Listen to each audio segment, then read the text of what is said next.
দর্শক আসসালামু আলাইকুম, স্বাগতম আরেকবার জামানস বয়েসে। দর্শক, বেশ কিছুদিন থেকে আওয়ামী লীগের রাজনীতি নিষিদ্ধ নাকি চলমান থাকবে এটা নিয়ে বিতর্ক বেশ জমে উঠেছে। এই বিতর্কটা নিয়ে কিছুদিন পরপরই আমরা দেখি সেটা আলোচনা আসার কারণটা হচ্ছে উপদেষ্টাদের বিভিন্ন সময়ে বিভিন্ন ধরনের বক্তব্য দেওয়া এবং অতি সম্প্রতি প্রধান উপদেষ্টা ডক্টর মোহাম্মদ ইউনূস ভারতের একটি পত্রিকায় যে সাক্ষাৎকার দিয়েছেন এবং সেখানে তিনি যা বলেছেন, এবং আজকে আমি যখন কথা বলতে বসছি কিছুক্ষণ আগে তিনি মার্কিন যুক্তরাষ্ট্রের আরেকটি মিডিয়ার সাথে সম্ভবত টাইমসের সাথে কথা বলেছেন। এইটার প্রেক্ষাপটে সেই আলোচনাটা আবারও সামনে যে আসবে এবং এটা নিয়ে যে তুমুল বিতর্ক সৃষ্টি হবে সেটা বলার অপেক্ষা রাখে না। আওয়ামী লীগ 5 আগস্টে তাদের প্রধান শেখ হাসিনা ওয়াজেদ পালিয়ে যাবার পর খুব সঙ্গত কারণেই তাদের যে অপরাধ, তাদের যে ফ্যাসিবাদী শাসন ব্যবস্থা, হত্যা, নির্যাতন, নিপীড়ন এবং রাষ্ট্রের এমন কোনো অপরাধ নেই বলা যাবে যে তারা করেনি। সেটার প্রেক্ষাপটেই তাদের নিষিদ্ধের প্রসঙ্গটা আসছে। সেই নিষিদ্ধের প্রসঙ্গে আসার সাথে সাথে একজন উপদেষ্টা বলেছেন যে জার্মানিতে যদি নাৎসি বাহিনীকে বন্ধ করা যেতে পারে, বাংলাদেশে কেন আওয়ামী লীগকে করা যাবে না? নাৎসি বাহিনীর সাথে আওয়ামী লীগের এই হত্যাযজ্ঞের তুলনা করা যায় কিনা আমি আসবো আমার আলোচনায়। দর্শক, আরেকজন উপদেষ্টা বলছেন যে আমরা যদি এইটাতে রাষ্ট্রকে বিভক্ত করে ফেলি, জামাতের যে লোভটাকে জিয়ে রাখা হয়েছিল, জামাতকে 3-4বার নিষিদ্ধ ঘোষণা করা হয়েছে, কিন্তু জামাত তো আবার শক্তিশালী হয়ে ফিরে এসেছে। আবার ডক্টর মোহাম্মদ ইউনূস আজকে তিনি হিন্দু পত্রিকার সাক্ষাতে যেটা বলছেন এবং মার্কিন যুক্তরাষ্ট্রের ওই পত্রিকার সাক্ষাতেও যা বলছেন, সব মিলিয়ে বিষয়টা আসলে বেশ কি বলা যায়, এক ধরনের সংঘাতের পথেই যাচ্ছে বলে আমি অন্ততপক্ষে মনে করি। আমি আসবো আমার আলোচনা দর্শক, তবে তার আগে এই যে আপনার উপদেষ্টা আসিফ এবং অ্যাটর্নি জেনারেল আওয়ামী লীগকে নিষিদ্ধের ব্যাপারে কি বলেছিলেন আপনারা একটু দেখে নেন। পরিণতি হয় বিশ্বে, সেটার এক্সাম্পল নিতে যাই, তাহলে আমরা জার্মানি তো অনেক ডেমোক্রেটিক দেশ, সেখানে তো নাৎসি পার্টির রাজনীতি করার অধিকার নেই, কিংবা মুসোলিনির ফ্যাসিস্ট পার্টির তো রাজনীতি করার অধিকার নেই। এক্ষেত্রে যদি সকল পক্ষের সম্মতি পাওয়া যায় তাহলে আওয়ামী লীগকে নিষিদ্ধ করার কথা ভাবা হবে। কর্তৃত্ববাদী সরকার এমনভাবে অপরাধে জড়িয়ে পড়েছিলেন, এ ব্যাপারে কারোর কোনো দ্বিমত আপাতত দেখি না। তবে তাদের অপরাধের বিচার ভিন্নভাবে হবে। সেই অপরাধের বিচারের সাথে ওই সংগঠনের নিবন্ধন বাতিল করতে হবে, এটাই সরকার মনে করে না এবং সংবিধান সমর্থন করে না। দেখছিলেন দর্শক আপনারা সেই অ্যাটর্নি জেনারেল এবং উপদেষ্টা যেটা বলছিলেন আওয়ামী লীগকে নিষিদ্ধের ব্যাপারে। এখন আসি আমরা যদি এক এক করে ব্যাখ্যা করি দর্শক, হয়তোবা আমার এই ভিডিওটা একটু লম্বা হবে, আমরা অনেকগুলো বিষয় কভার দেবো আমি এই ভিডিওতে। এবং এই নিষিদ্ধের ব্যাপারে তার আগে বলে রাখি, দেশের প্রধান রাজনৈতিক স্টেক হোল্ডার বিএনপি কিন্তু বলছে যে নিষিদ্ধ ঘোষণা কোনো স্থায়ী সলিউশন নয়। স্থায়ী সলিউশন হচ্ছে অবশ্যই রুল অফ ল নিশ্চিত করতে হবে সমাজে, এবং তাদের যে অপরাধী আছে প্রত্যেক অপরাধীকে বিচারের কাঠগড়ায় দাঁড় করাতে হবে, সেটি হচ্ছে সবচেয়ে বড় কথা। যাই হোক, আমি আসিফ সাহেব যেটা বলছেন যে জার্মানিতে যদি নাৎসি বাহিনীকে বন্ধ করা যেতে পারে, সেই নাৎসি বাহিনীর বর্বরতার কথা ইতিহাস থেকে আপনারা অবশ্যই জানেন, যে বিশেষ করে গ্যাস সিলিন্ডারে ঢুকিয়ে আপনার ইহুদিদেরকে হত্যা করার কারণেই মূলত সারা বিশ্ববাসী ক্ষিপ্ত হয়ে ওঠে এবং শেষমেশ সেই জার্মান নাৎসি বাহিনীকে পরাজয় বরণ করতে হয়। তবে জার্মান নাৎসি বাহিনীর বন্ধের ক্ষেত্রে আমি যতটুকু জেনেছি দর্শক, সেটা হচ্ছে তাদেরকে বন্ধ করার ক্ষেত্রে এখানে ইউনাইটেড নেশনসের ইনভলভমেন্ট ছিল। নাৎসি বাহিনীকে বন্ধ করার ক্ষেত্রে মিত্র বাহিনী মার্কিন যুক্তরাষ্ট্র, রাশিয়া, ইউনাইটেড কিংডম সহ বিশ্বের পরাশক্তিগুলোও সেখানে সম্পৃক্ত ছিল এবং তারাই জার্মান সরকারের উপর চাপ সৃষ্টি করেছে এবং তারা সেটার পক্ষে মত তৈরি করেছে, বিদায় নাৎসি বাহিনীকে বন্ধ করা হয়েছে। বাংলাদেশের ক্ষেত্রে আপনি যদি আওয়ামী লীগকে নিষিদ্ধ ঘোষণা করতে যান, আপনার যে বিদেশি যে বন্ধুরা আছে, বিশেষ করে মার্কিন যুক্তরাষ্ট্র, ইউনাইটেড কিংডম, এগুলা এইটাকে সমর্থন করবে কি না আপনাকে সেটা বিবেচনায় আনতে হবে। আপনারা জানেন ইতিমধ্যেই দুইবার মার্কিন যুক্তরাষ্ট্রের পররাষ্ট্র দপ্তরের মুখপাত্র ম্যাথিউ মিলারকে প্রশ্ন করা হয়েছিল যে আওয়ামী লীগকে সভা সমাবেশ করতে দেওয়া হচ্ছে না, তার উত্তরে তিনি দুইবারই বলেছেন যে মার্কিন যুক্তরাষ্ট্র প্রত্যেকেরই রাজনৈতিক অধিকার দেওয়ার দাবি রাখে। তবে হ্যাঁ, তিনি সেটাও হয়তো বা উল্লেখ করেছেন যে অপরাধীদের বিচার করতে হবে, আইনের আওতায় নিয়ে আসতে হবে।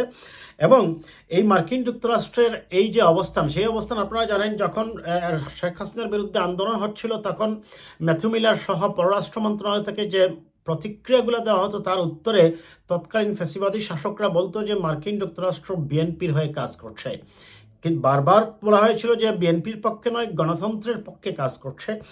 তখন এটা বললেও এখন দেখা যাচ্ছে যে মার্কিন যুক্তরাষ্ট্র তার একই নীতিতেই আছে, অর্থাৎ তারা কারো দ্বারা প্রভাবিত হয়ে যে কাজ করে না সেটাই প্রমাণ করে, এবং তারা বলছে যে কারো অধিকার হরণ করা উচিত নয়। তবে এই ক্ষেত্রে একটু ব্যতিক্রম হতে পারে, আমি আসবো আমার আলোচনায় দর্শক। মার্কিন যুক্তরাষ্ট্রের এই অবস্থান এবং কি ইউকেতেও, আমি গত পরশু দিন এখানে উপদেষ্টা ডক্টর শাখাওয়াত হোসেন সাহেব এসেছিলেন, আমরা ব্রিটিশ পার্লামেন্টে একটা সেমিনারে কথা বলছিলাম, সেখানেও ডক্টর শাখাওয়াত হোসেন সাহেব বলেছেন যে আওয়ামী লীগকে আসলে নিষিদ্ধ নয়, তো প্রত্যেকের বিচার করতে হবে। এবং সেখানে ব্রিটিশ এমপিরাও ছিলেন, সেই ব্রিটিশ এমপিরাও তারাও একই মতামত দিয়েছেন। তারা বলছেন যে আমরা অবশ্যই প্রত্যেকের বিচার করতে চায়, এবং তাদেরও যে অপিনিয়নটা ছিল তারাও নিষিদ্ধের বিপক্ষে। এবং তারাও দেখলাম যে বাংলাদেশের বিষয়গুলো সম্পর্কে বেশ খুঁটিনাটি তারা খুব ভালো করেই জানে যে কি হচ্ছে না হচ্ছে বাংলাদেশের ভিতরে। যাই হোক, আমি সে আলোচনা এত ডিটেলস যাব না। সেই নাৎসি বাহিনীর মতো কম্পেয়ার করে এখানে আওয়ামী লীগকে নিষিদ্ধ করা যাবে বলে অন্ততপক্ষে আমি মনে করছি না এই মুহূর্তে। তবে হয়তো আমাদেরকে এই বিষয়টা নিয়ে আরও ডিটেলস আলোচনা করতে হবে। তারপরে আসি আপনারা জানেন যে আওয়ামী লীগকে নিষিদ্ধ ঘোষণা করার জন্য একটা রিট পিটিশন দাখিল করা হয়েছিল আওয়ামী লীগ সহ 14 দলকে। সেখান থেকে তারা পিছপা হয়েছেন, তারা তাদের রিট প্রত্যাহার করে নিয়েছেন। কেন নিয়েছেন, কী জন্য নিয়েছেন তারা সেটা ব্যাখ্যা করেনি। তবে তারা এটা বলেছেন তারা আরও প্রস্তুতি নিয়ে হয়তো বা পরবর্তীতে এটার ব্যাপারে পদক্ষেপ নিতে পারেন, এই ধরনের কথাই তারা বলেছেন। এখন আসুন, প্রধান উপদেষ্টা ডক্টর মোহাম্মদ ইউনূস হিন্দু পত্রিকার সাথে তার সাক্ষাতে তিনি একটা কথা বলেছেন যে বিএনপি তো ইতিমধ্যেই তার রায় দিয়ে দিয়েছে, বিএনপি আওয়ামী লীগকে নিষিদ্ধ চায় না। আমি জানি না প্রধান উপদেষ্টা কেন এই কথাটা বললেন, তিনি কেন বিএনপির উপর দায় চাপালেন। আমার দৃষ্টিকোণ থেকে আমার অ্যানালাইসিস বলে যে এটা আমার মনে হয় তার এই মন্তব্যটা করাটা ঠিক হয়নি। কারণ বিএনপির চাওয়া বা না চাওয়ার চেয়েও বড় কথা হচ্ছে জনগণের চাওয়াটা কি। সকল দল মত, এখন আপনি ছোটোখাটো দুই একটা দল হয়তো বা চাইতেই পারে তাদের রাজনৈতিক সুবিধার কারণে। আমি সেই সুবিধাগুলা কি কি হতে পারে আমার এই ভিডিওর শেষ অংশে আমি আসবো দর্শক। আজকে ডক্টর মোহাম্মদ ইউনূস মার্কিন যুক্তরাষ্ট্রের আরেকটি পত্রিকার সাথে সাক্ষাতে তিনি বলছেন যে আওয়ামী লীগের সকল অপরাধীদের বিচারের পরেই নির্বাচন হবে। আবারও বিতর্ক, কারণ প্রধান উপদেষ্টা যখন এটা বলেন তখন তো অবশ্যই সেটাকে মূল সরকারের মূল পরিকল্পনা বলে আমাদেরকে ধরে নিতে হবে। আওয়ামী লীগ যে অপরাধ করেছে তাতে কোনো সন্দেহ নেই। প্রত্যেকটি ক্রিমিনালের কালপ্রিট, আমি এদেরকে কালপ্রিটই বলবো, এদেরকে বিচারের আওতায় আনতে হবে। কিন্তু এদের অপরাধ এবং অপরাধের ধরন প্রকৃতি এতটাই বিশাল এবং ব্যাপৃত যে আপনি এদের সবার বিচার যদি আপনি ধরে ধরে করতে হয় আপনার কয়েক বছর লেগে যাবে। সেটা কি আদৌ এই সংক্ষিপ্ত সময়ের মধ্যে করা সম্ভব কি না, এক। দ্বিতীয়ত হচ্ছে আপনি হয়তো বা ধরে ধরে কয়েকজনকে এনে 100 জনকে এনে অনেকটা যদি খুব তাড়াহুড়া করে একটা রায় দিয়েই দেন তাহলে তো মানুষ বলবে সেই বিচার তো আবার সেই ক্যাঙ্গারুকুটের মতোই হচ্ছে। অপরাধীরও ন্যায় বিচার পাওয়ার অধিকার আছে। আপনাকে রুল অফ ল এনশিওর করতে হবে, আপনাকে justice in a credible way and fair way আপনাকে নিশ্চিত করতে হবে। ডক্টর মোহাম্মদ ইউনূস এই কথাটা কেন বললেন আমি জানি না, যে বিএনপি তো রায় দিয়ে দিয়েছে, কেন তিনি বিএনপির গাড়ে বন্দুক দিতে চাচ্ছেন। আবার আজকে বলছেন সব বিচার শেষ না হওয়া পর্যন্ত। তবে তার এই কথার সাথে বৈষম্য বিরোধী ছাত্র জোটের ওদের কথার এক ধরনের মিল আছে। তারাও ধারাবাহিকভাবে বলে আসছে ওদের সবার বিচার শেষ না হওয়া পর্যন্ত নির্বাচন নয়। তাহলে সেই নির্বাচনে কতদিন লাগবে? এবং ইতিমধ্যে 10টা সংস্কার কমিশন হয়েছে। কিছু কিছু সংস্কার কমিশন আমরা দেখছি রিপোর্ট আস্তে আস্তে তারা দেওয়া শুরু করছে, এবং তাদের যে টাইম লিমিটটা সেটা হচ্ছে যে 31 ডিসেম্বর। এইটা পরে হয়তো আলোচনা হবে। তারপরে আমরা ধারণা করছিলাম যে নির্বাচনের ব্যাপারে একটা রূপরেখা পাওয়া যাবে বা একটা টেন্টেটিভ ডেট, সম্ভাব্য তারিখ পাওয়া যেতে পারে। কিন্তু এখন তিনি আবার বলছেন ডক্টর ইউনূস যে বিচার শেষ না হওয়া পর্যন্ত, দেখুন বিচার প্রক্রিয়া অনেক দীর্ঘ, সেটা শুধু যে বাংলাদেশ তা কিন্তু নয়, পৃথিবীর সকল দেশেই বিচার প্রক্রিয়া একটু সময়ই লাগে। যাই হোক, এখন ডক্টর মোহাম্মদ ইউনূসের এই বক্তব্য থেকে এটা পরিষ্কার যে সহসাই যে নির্বাচনের, যদিও বলা হচ্ছে যে দেশ এখন নির্বাচনী ট্রেনে, কিন্তু সেই ট্রেনটা যে কত কোন সময় গিয়ে পৌঁছাবে সেই ব্যাপারে কেউ কিন্তু কোনো কথা বলছেন না। অবশ্যই নির্বাচনকে নিরপেক্ষ করার জন্য সেখানেও অনেকগুলো কাজ আছে। আপনার ভোটার তালিকা হালনাগাদ করতে হবে, ভুয়া ভোটারকে বাদ দিতে হবে, এবং যে সকল কর্মকর্তা কর্মচারী এই নির্বাচন সংশ্লিষ্ট কাজের সাথে সংশ্লিষ্ট থাকবেন তাদেরকে ট্রেন্ড করতে হবে। কারণ গত 15 বছরে পুরোপুরি নির্বাচন ব্যবস্থাটাকে একেবারে আইসিইউতে পাঠিয়ে দেওয়া হয়েছে, ডিমলিশ করে ফেলা হয়েছে, ডিভ্যালুয়েট করা হয়েছে। এদেরকে তাদের দায়িত্ব সম্পর্কে স্মরণ করিয়ে দেওয়া, ট্রেনিং দেওয়া এবং এবং এবং নির্বাচনের প্রস্তুতি নেওয়া একটা সময়ের ব্যাপার আছে। কিন্তু সবচেয়ে বেশি সময় যেটাতে লাগবে যে আওয়ামী লীগের প্রত্যেক এমপি মন্ত্রীর যদি অপরাধের বিচার করতে হয়, সেটা অবশ্যই অনেক সময়ের ব্যাপার। সেটা অন্ততপক্ষে আমার বিশ্লেষণ বলে এই সময়ের 1-1.5 বছরের ভিতরে হবে না। এখন আসি তাহলে কেন বৈষম্য বিরোধী ছাত্রজোট এর সাথে আবার জামাতে ইসলামও, তাদের মতের এক ধরনের মিল আছে। জামাতও ধীরে চলনীতি এবং নির্বাচনকে পিছানো নীতি নিয়ে বিশ্বাস করে, এক।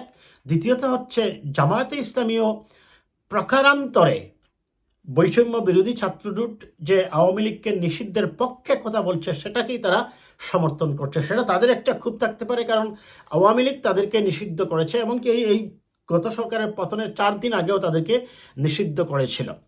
এই নিষিদ্ধের ফলে জামাতে ইসলামী সর্বমোট নিষিদ্ধ হয়েছে আপনারা জানেন 4 বার। সেই 4 বার নিষিদ্ধ হওয়ার পরেও জামাতে ইসলামী কিন্তু দুর্বল হয়নি, বরং তারা তাদের শক্তি সামর্থ্য, আমার অ্যানালাইসিস বলে যে তারা বরং বেড়েছে। তারা আরও শক্তিশালী ভূমিকা নিয়েই এখন মাঠের রাজনীতিতে আছে। এখন যে আওয়ামী লীগকে নিষিদ্ধ ঘোষণা করা হবে, আওয়ামী লীগও নিষিদ্ধ হয়েছিল 75-এর 25শে জানুয়ারি। এখন যদি আওয়ামী লীগকে নিষিদ্ধ করার প্রসঙ্গ আসে বা যারা প্রস্তাব করছেন, প্রথম প্রশ্ন হচ্ছে এখনও আওয়ামী লীগের ডাইহার্ড ভোট আমি যদি বলি 20-22% হবে। দ্যাট মিনস প্রায় 2 কোটি ভোটার, 2 কোটিরও বেশি, 2.5 কোটি ভোটার এখনও নৌকা মার্কাকে সমর্থন করে। আপনি এত বিশাল অংশের একটা মানুষকে উন্নয়ন প্রক্রিয়া থেকে দূরে রেখে আপনি সেটাকে কতটুকু সামাল দিতে পারবেন, বা রাষ্ট্রের ওভারঅল উন্নয়নের জন্য তো আপনি কি করছেন, রাষ্ট্রটাকে আবার বিভক্ত করে ফেলছেন। আওয়ামী লীগ যেমন জামাতকে নিষিদ্ধ করার কথা বলে রাষ্ট্রটাকে বিভক্ত করে ফেলছে, মুক্তিযুদ্ধের চেতনার কথা বলে দেখা গেছে বাস্তবে রাজনৈতিক স্বার্থকেই প্রাধান্য দিয়ে কখনো বা বন্ধ করেছে, কখনো বা তাদের উপর নির্যাতন করেছে, কখনো বা ফাঁসি দিয়েছে। এগুলা করে তো রাষ্ট্রকে বিভক্ত করে ফেলা হয়েছে। তো এখন যদি আওয়ামী লীগকেও নিষিদ্ধ করা হয় তাহলে তো রাষ্ট্র টোটালি এখানে ডিভাইডেড হয়ে যাবে। নাকি সেই নিষিদ্ধর চেয়েও বড় কথা হচ্ছে বিচার নিশ্চিত করা। এখন আমি আমার শেষ করব এই আলোচনাটা দিয়ে, কেন বিএনপি বলছে নিষিদ্ধ ঘোষণার চেয়ে বিচার নিশ্চিত, আবার অন্য দলগুলা বলছে নিষিদ্ধের। এখানে প্রত্যেকের রাজনৈতিক হিসাব নিয়ে, আমি আগে বলছি, আমি এই ব্যাখ্যাটা পরে দেবো দর্শক। বিএনপির কথা হচ্ছে যে যেহেতু তারা মনে মনে ধরেই নিচ্ছে যে নির্বাচন যদি অবাধ নিরপেক্ষ হয় তাহলে হয়তো বা বিএনপি একটি ল্যান্ডস্লাইড ভিক্টরি পাবে। তাহলে বিএনপি যেখানে তার নিশ্চিত বিজয় জানছে, সেখানে কেন তারা 2014, 2018 এবং 2024 মতো একটি একতরফা নির্বাচন করে? ওই নির্বাচনগুলো হয়তো একতরফা ছিল, বিএনপি সহ দেশের বৃহত্তম রাজনৈতিক দলগুলো যায়নি, যার ফলে ওই নির্বাচনগুলো প্রশ্নবিদ্ধ হয়েছিল। যদিও সেই নির্বাচনে জোর করে 153 জনকে আগেই নির্বাচিত করা হয়েছে, দিনের ভোট রাতে করা হয়েছে এবং আমিডামি নির্বাচন হয়েছে।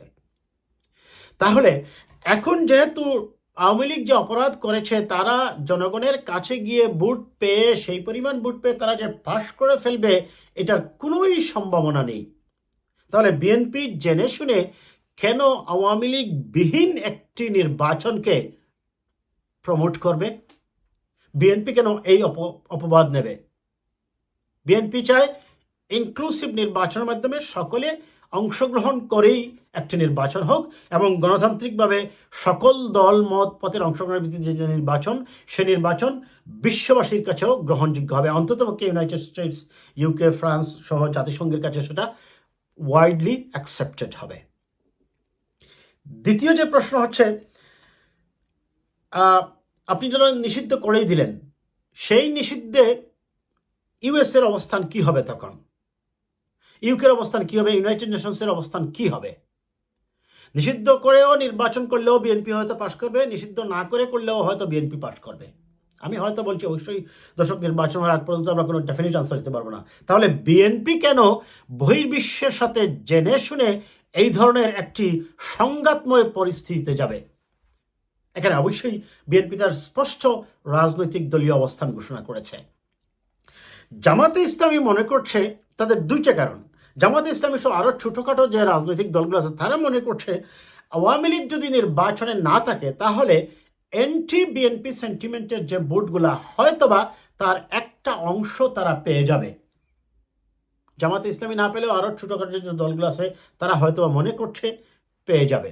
এতে করে তাদের কিছুটা রাজনৈতিক অবস্থান ঘোষণা করা সহজ হবে এবং সে কারণেই তারা কিন্তু সংখ্যানুপাতিক নির্বাচনকেও নিয়ে আসছিল সামনে। এই আওয়ামী লীগ নিষিদ্ধের সাথে তাদের সংখ্যানুপাতিক নির্বাচন চাওয়াটারও এটার একটা কারণ আছে।